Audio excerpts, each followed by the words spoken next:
What up? It's 92.9 WDUP, New London's home of timeless hip-hop and R&B. It's your boy Money Mitch. We got special guests on the line right now. We got Poe Leos in the building. What's going on? Yo, what's up? Thanks for calling in. Thanks for calling in, very talented artist. And we about to get into our background, Before we do that, let's talk about this record you got right now, This Type Love. Talk about that for a minute.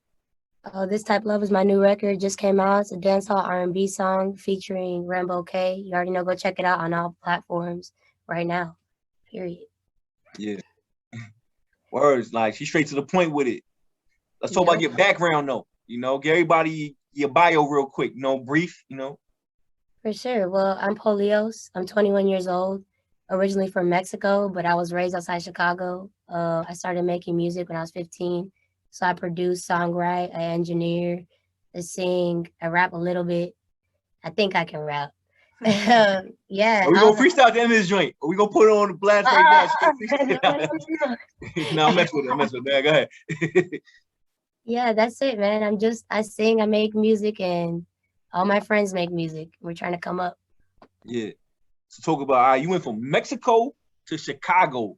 We ain't got to talk about everything in between. I mean, that's on you if you want to discuss that. What is that? That gotta be a crazy shift. Like you over there by the equator, and then you over there by like the North Pole. It's crazy. Yeah, I actually moved there since a baby. So, I know both places in my heart, like really from a youth, but like Rockford was really my hometown. Like, I'm used to the cold winters, really cold, 5 feet of snow every winter. That's what I'm used to. So, I mean, I think it was cool having both, being able to go to the middle of the desert and just, you're just living life on a farm, and then you go to back to Chicago and big cities, all that. All right. Is there like matter of fact, before I even get to this question, how long you in Mexico before you bounced to the States? Less than a year. I was a baby. Okay. You was young. Okay. I'm about to ask, like, well, but maybe like if you checking back in on like, your birthplace, like, is there a hip hop scene in Mexico at all? Yeah, for sure. There's a lot of rappers out there, and there's a lot of singers. There's a lot of singer-songwriters. Even in my city, like my little city that I really was born in, like there's a bunch of artists out there. A lot of my cousins are in bands, are solo artists, all that. They tour. Yeah. It's actually dope though. Like they got some joints over there in Mexico. Yeah. Don't play us. What? Yeah.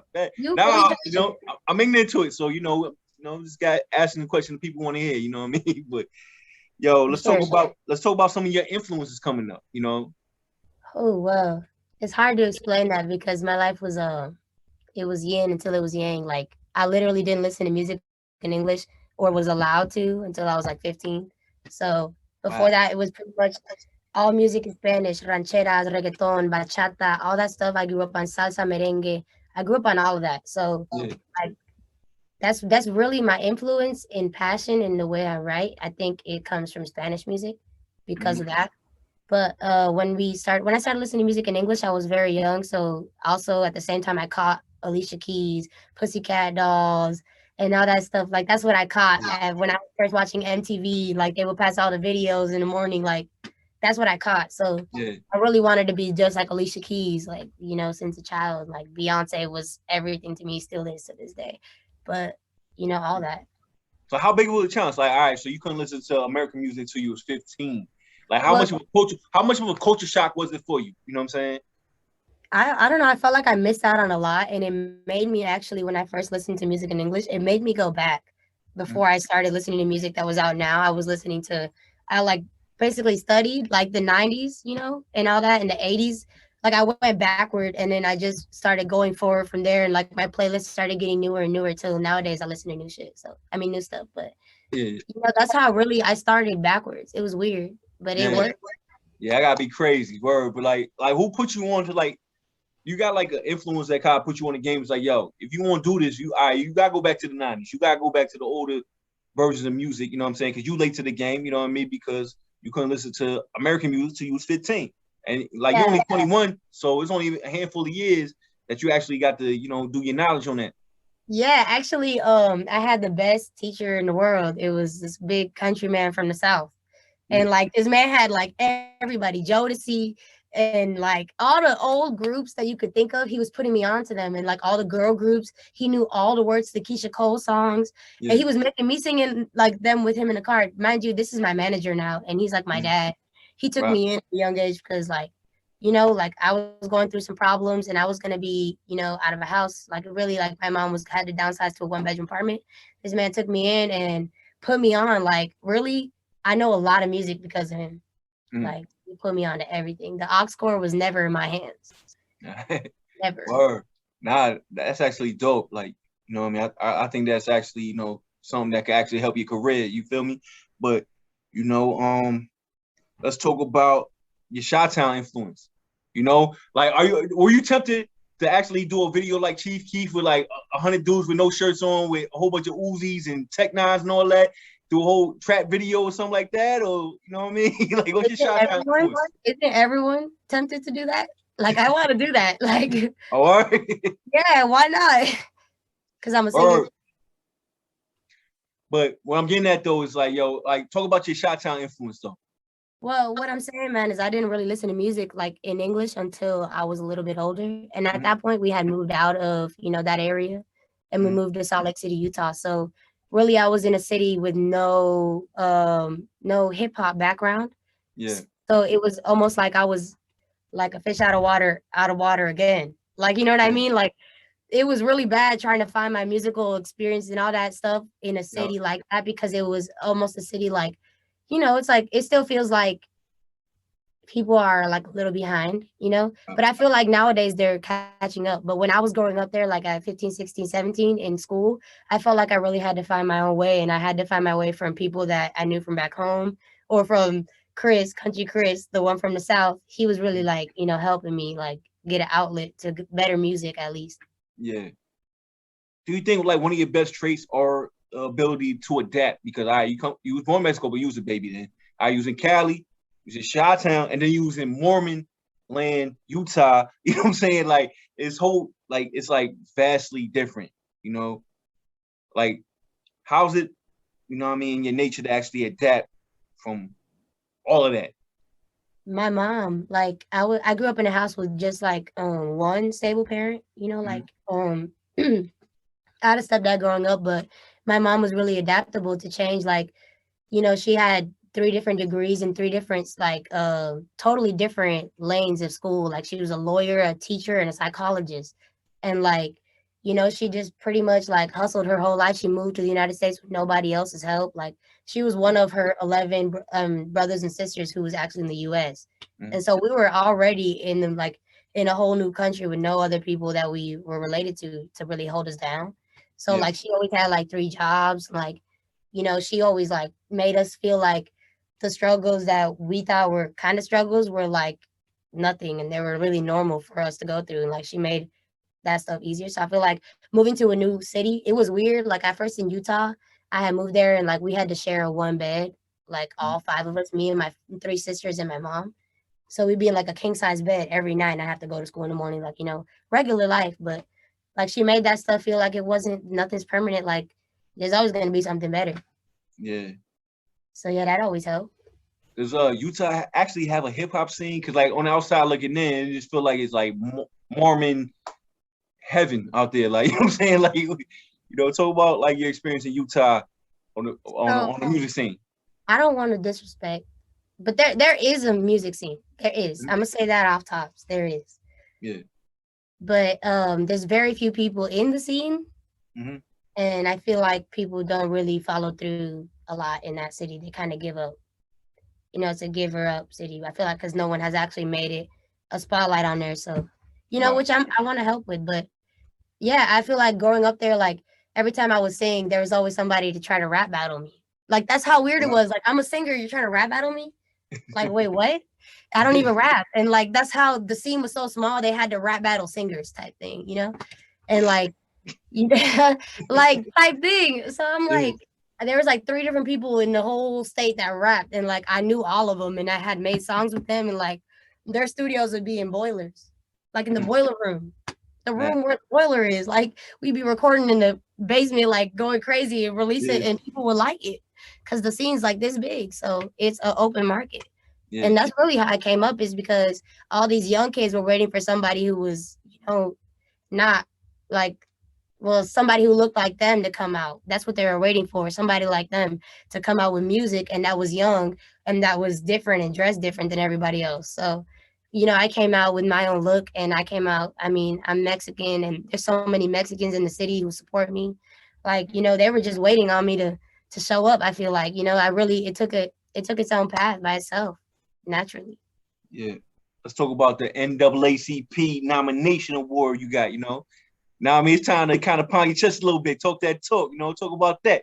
I just want to say, y'all never believed, but believe now, because they gave us a nomination. So period, it doesn't matter, win or lose. Like we're on there, we're on that list, and they can't knock us back down. But yeah, that was crazy. A nomination. Yeah. March 27th. I gotta make sure I got the date right. Tell me if I'm wrong, but Hell yeah. Would this be your first award that you actually receive if you actually bagged this win right here? Yes, it will be. Okay. But let's talk about some of your other accomplishments. All right.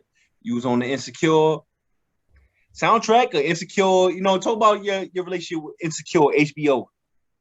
Well, it's crazy because I was actually already talking to the company that was running the song camp for that soundtrack, and they wanted to sign me, so they invited me to the soundtrack, the writing camp, to see if I could get a song on there. And they walked us through like the episodes, and they explained to me they had an episode where they really wanted something either tropical or in Spanish. And I kind of looked around the room, and I was the only person that was Latin in there. I was like, I'm not even going to worry about anything else they say after this. I'm only going to do the song in Spanish, and like I'm only going to do songs tropical. And like we went in there, we had a bunch of people in the room that were really talented. The Genius, who made Controller for Drake. We had one of the producers for Sage the Gemini there. We had one of the ear drummers there. It was a bunch of heavy hitters, and me and my best friend Kay, who we've been coming up together. So we're a writing group. So we were in there ready to write. We made a rap song and a singy song, a reggaeton song. So we were like, we got to win this. We got to get this slot right here. This is us. And then they turned out to like the rap song that I made. I was like, you like me rapping? I was like, I'm not a rapper. But they liked it, so they picked it and they put it on there. And it was all really a surprise because I didn't think they were going to like the rap song. Hey, but it sounds like you like multifaceted. Like you could, you just say you was rapping, but then you said people out in Utah would try to battle rap you, and you was trying to do that. You know what I'm saying? It's like, how does it feel like being a multifaceted artist? You know what I mean? Like you check a lot of boxes out here. Well, I mean, at my age, I'm only coming up seeing multifaceted artists like Drake. He does everything. Like people like that is like our new normal. Like we always find sing rappers every day. So like singing and rapping is not that far apart anymore. So I feel like it was normalized to be everything in one. Okay. So let me ask you an old head question, right? So like when it comes to rapping, the rule of thumb is like, yo, you can't have no ghostwriters. Now it's kind of different. Do you have a view on that? Like would you accept a ghostwriter, or do you ghostwrite for anybody else? Well, I actually don't think about it that deep. To be real, I don't think about, oh, how many people are writing this song. As long as the song it means something, I like it, I feel like it could mean something to someone else, I'm gonna sing it or rap it. Like that ghostwriting and all that stuff is just something you shouldn't worry about. Like really, it's all about it's like a poem, but that you're singing, so it's art. So why are you worried about how many hands are on it? Worry about the end piece. You know what I mean? Yeah. Is there any advice you could give to people in the booth though? Like, technical, anything like, there's people that's talented, but they like when they get into the booth, it's like a whole different story. Like, all right, you could be rapping with your friends, singing with your friends, but like when you actually get into the booth and you try to lay something down, is there any advice you could give them? Like, anything you could offer? I would say don't try to sound like somebody else or the artist you like. Be the opposite of that. And when you go in there, don't try to show off too much. Talk about what you really have or what you really know. Like, Yeah. Do you have like a dream collabo? Well, if I said Beyonce, you probably. That's tell you what. Now that's too easy. You not somebody else. That's Beyonce every. Let me think. Well, right now I really like. Ooh, this is a hard one. I'm gonna go with like Brent Fayez, like that, something like that. For my R&B stuff that I'm like really lighting into. What's your thoughts on the current state of R&B? Back in the 90s again, another old head question. They had like groups like Jagged Edge, Jodeci, 112, Destiny Child, Changing Faces. There's no more groups right now in the R&B lane. There's no more R&B albums like that. Like R&B artists try to sound like rappers, and rappers try to sound like R&B dudes and all that. You have any thoughts on that? Well, I think it's all a cycle. So at the end of the day, we're gonna get it's either gonna be a new artist or everybody's coming out. Like every day, there's a new artist. So I don't think we got to worry about where the state of it is right now because it's always evolving. So what's right now is not gonna be the same tomorrow, and what's yesterday is probably not gonna come back for another 20 years. Hey, but like you being younger, do you kind of go back and listen to the 90s music at all? Like, yes, all of it. All right. Another old head question. How you feel about that in contrast to what's being put out right now in contrast to what was put out in the 90s?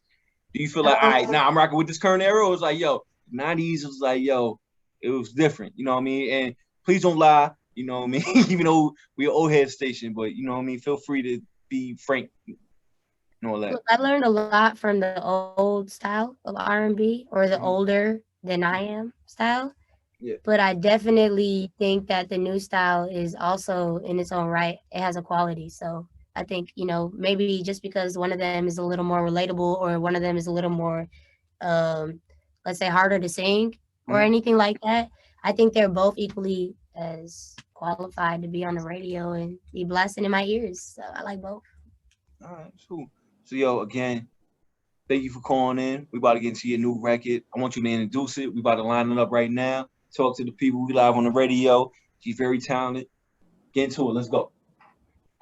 What's up, guys? It's your girl, Poe Leos. This is my new single, This Type Love, featuring Rambo K. Check it out.